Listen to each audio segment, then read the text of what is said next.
Our next presentation is from Peter Cook, Chairman of WestGold Resources. Peter's a geologist and mineral economist with an extensive experience in the sector, and as lots of us saw on Monday night, he also does pretty handy AC/DC covers in his band, The Smoking Guns. This is Pete's 28th year presenting, is that right? And he told me, 2030, he told me that this is going to be his last one, which I hope it's not, because you always bring the fun to these presentations. Peter Cook. Thanks, Tim. And thanks to Diggers and thanks to Canaccord, the major sponsor, and mainly thanks to you. And to steal the words of the last speaker, I'm super excited to be back in Kalgoorlie.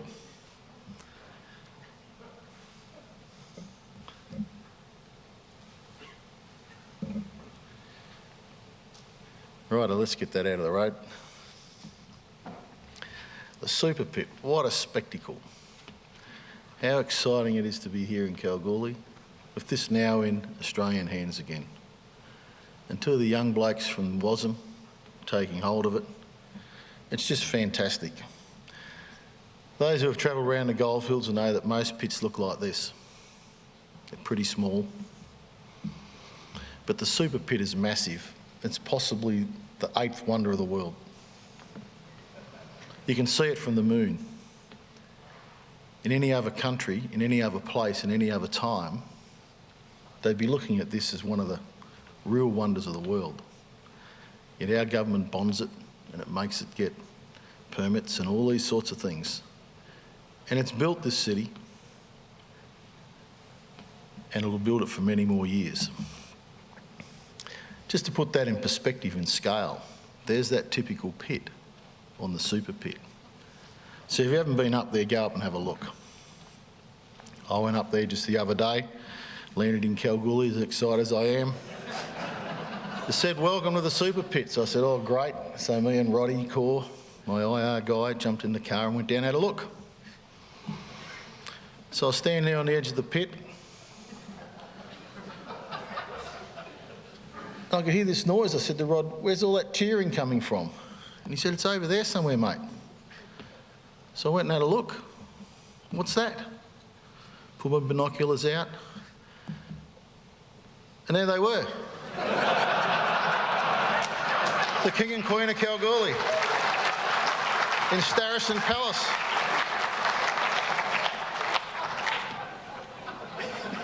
Very hard to choose which one's the Queen. So I had to look down at the princes. Then it was a dead ringer. Prince Harry, you're a dead giveaway. So Kalgoorlie's excited and the whole industry's hugely excited about the pending royal wedding. Again, hard to put heads on faces. So just to make sure I'm picking the right genders here, had another little look. If you look around the faces, the corporate faces there's one bloke missing. The missing royal, the CFO, Ryan Gurner. He couldn't be there for the photo because he's too busy acting as the Bondi vet. In the meantime, the rest of the world was getting around and Warren Hallam was building the biggest debt in a millennium. And even on my own board, people were turning into old past rock stars. But there's been another royal wedding this year too. It's been the marriage between Patterson's and Canaccord. Now, I've been doing these mining lookalikes for a few years, and after a while, people start to look like cartoon characters. And I can't even look at people anymore without getting this vision in my head. Prince Charming arrived, and anyone who knows Michael Manford is Prince Charming. And of course, Jessie from Toy Story. I would have put the two together. It was a royal wedding made in heaven. So, geez, I got a problem. So I had to walk around, had to think about some of our brothers who couldn't make it to Diggers this year, some of the other Canaccord people, Jeremy Dunlop, JD. He was goofy. And the Canaccord guys in New York, Tomo and Nathan. How close do they look like that? Geez, the problem's getting worse. I'm looking around a bit more. Around to Robbie Waugh from Musgrave. And there he was, Cosmo. Fairly odd parents. Well, I know I got fairly odd parents, but then I ran into Mike Dunbar. I said, God, Jesus, what's happening here? And all I could say, it's a great T-shirt, Mike. Fantastic T-shirt. And Mike said, hey, what happened to that bloke who used to run Medusa? I said, which one do you mean? He goes, David McGowan. I said, he's at Goldfields now. But he's actually Yosemite Sam. So I needed help.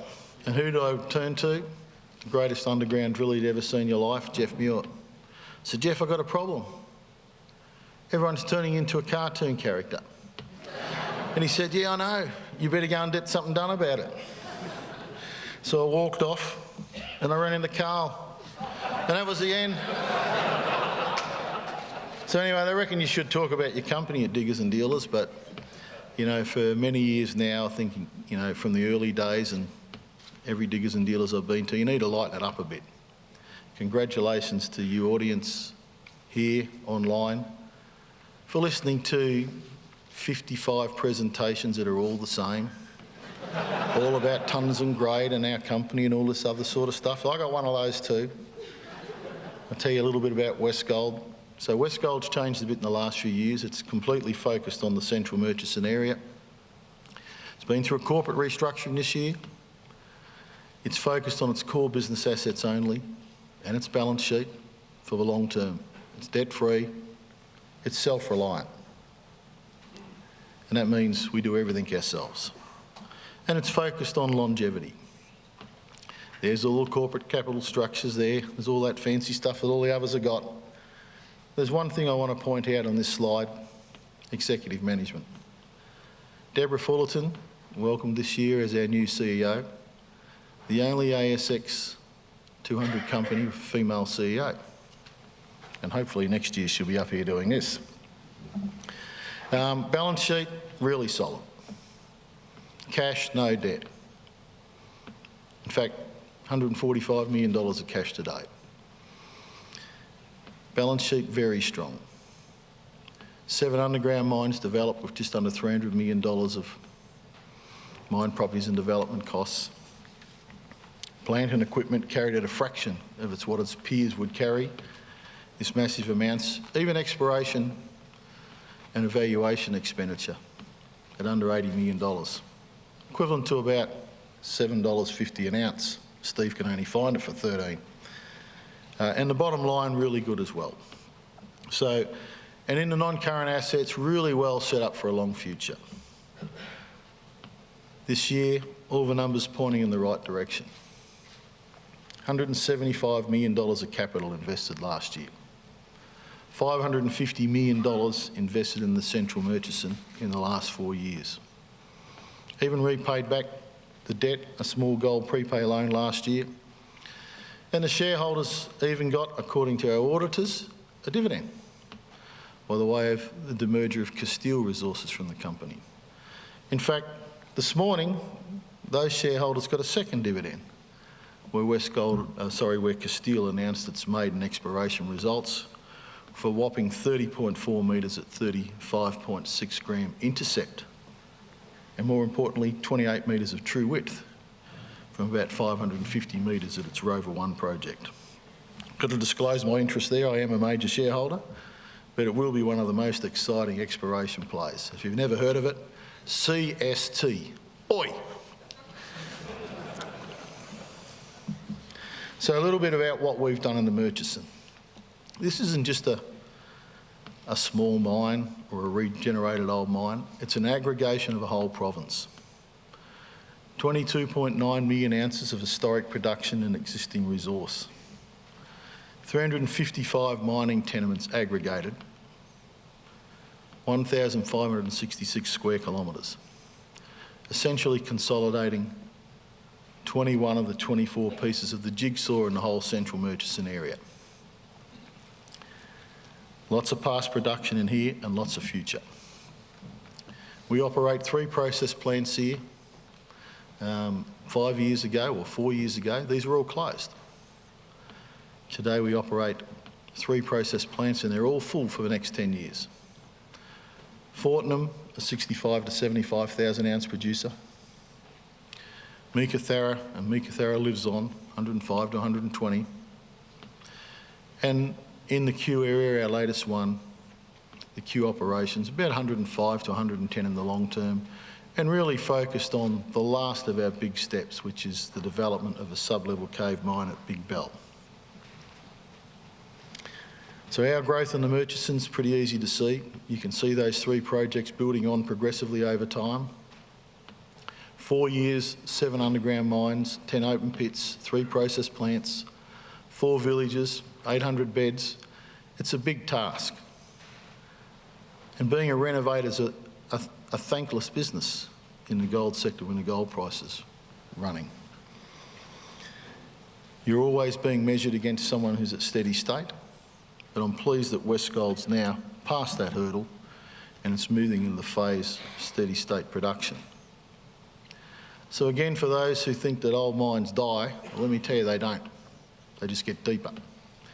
This graph shows a couple of things. The top, the vertical bars, our ore reserve.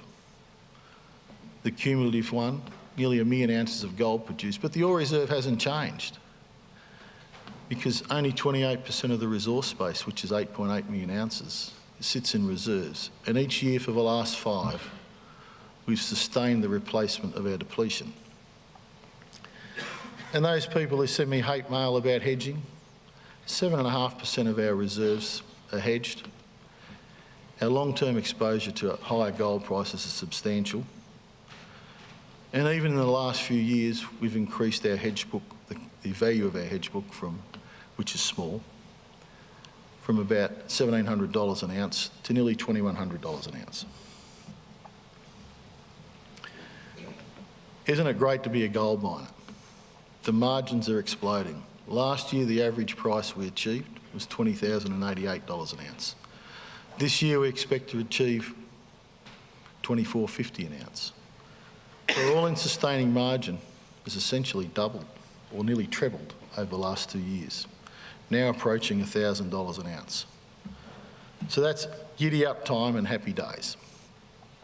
So I want to put this slide in so not a lot of people understand about what's involved in renovating an old mine or building a mine like Big Bell.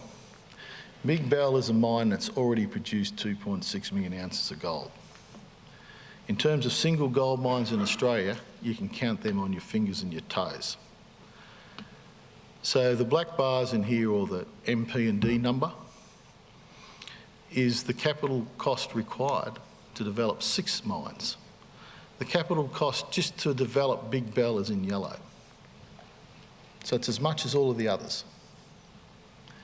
That's the penalty you pay for developing a mine, which will be a really low operating cost, but capital intensive up front. And next year, that capital's gone, it's sunk. There's 4 years of capitally developed tonnes which will sustain this mine for the rest of its life, which will be way, way more than 10 years. In terms of guidance, met our guidance, beat our cost guidance in the first quarter of this year. There it is on a quarterly basis. I'll leave you to read that off the internet at your leisure. A little bit about our footprint in the Murchison. We are the pseudo-government service provider of the Central Murchison. $500 million of GDP. But look at these numbers. Look at how much we fund ourselves. $29.2 million in indirect taxes. $12.3 million of income tax. Gross profit of $43.9 million. Equals being taxed to death's door. And whilst our industry wants to talk about how it's doing such a wonderful job, removing of some of these taxes, including things like native title taxes, where the government gives us leases that's already leased or granted some form of sovereignty to 2 other people at the same time, and say it's our problem, are a massive impediment to development in the state. And of course, one for the virtue signallers. WestGold, the only ASX company with a female CEO. More than 60% of our senior management are women. In fact, last year, I think this is the Peter principle that they were talking about yesterday. Last year we had 17,300 job applications for jobs in WestGold. 3.9% of them were from females. 10.7% of the people we employed last year were females. You're 3 times more likely to get a job with WestGold if you're a woman. Diggers and dealers, I asked the question this morning. 17% of the attendees are female. I'm looking around the crowd, 50% of them are women, or at least you look like women, sorry. So, you know, the industry does its bit, but you've got to get people to apply for jobs before you can give them jobs. And when only 3.9% of your workforce that applies are female, it's very hard to achieve any form of gender equality. So stick that one in your fuse box. Self-sufficiency. WestGold's unique in the sector. It's the only company in the gold sector that does all its own mining, open pit and underground. We've got a substantial open pit fleet, currently operating 4 open pits. Substantial underground fleet. You can understand the amount of fleet that's required to run 7 underground mines. And if anyone noticed the area on the previous slide, we don't employ 0 people. We employ about 950 people. And that essentially makes WestGold a very high fixed cost business. So it's very output driven. And as our gold production goes up, our costs come down. And that's really given us protection against the pressures that this industry will face as it moves into boom times, with a lack of skills, and there is a massive lack of skills in mining. I think you ask any producer in the audience, can they get enough people? And everyone is challenging, and the industry feeds off itself internally, creating massive wages growth. So if we open the borders, we might stand a chance. So with WestGold, I've got to say the time's come. And my time's come. But I look at the rest of the panel. I think of mining lookalikes. Again, Stevie. He needed divine intervention to get Gliso out of Northern Star. John, the size of those hands amaze me. But again, I'm thinking of cartoon characters. And the size of the feet are amazing as well. And Dan Luffer, well, the Welshman, the affable Welshman, the nickel miner, privileged enough to present with the gold miners.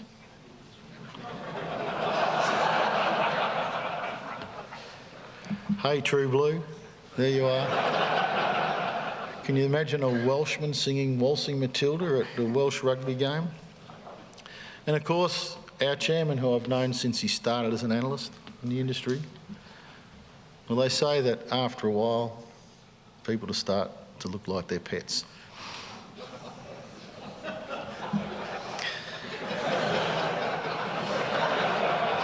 So it's time for me, you know, if I'm looking at people these ways, it's time for me to pass the baton. So there I was talking the gold price up a couple of years ago, trying to convince this lady off Bloomberg that gold was going to 2,000 US. And it's happened. So I've got everything I wanted in life. Let's talk about mining lookalikes. All I can say, it's a long way to the top. So good luck to you all. Thank you and goodbye.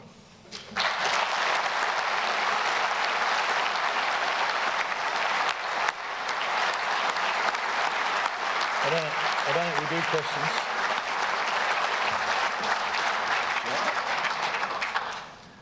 Thanks, Peter. We've actually got a couple of minutes for some questions, and one that just popped up on the screen was, do you think political correctness has gone overboard in this industry? Oh, of course not. To a certain extent. To a certain extent. You know, the world's changed. You know, modernity's brought a different outlook on life, but you know, it's certainly struggled to integrate with the mining sector. Let me answer it that way. That's fair enough. Mate, that's time. Hope you come good. back next year.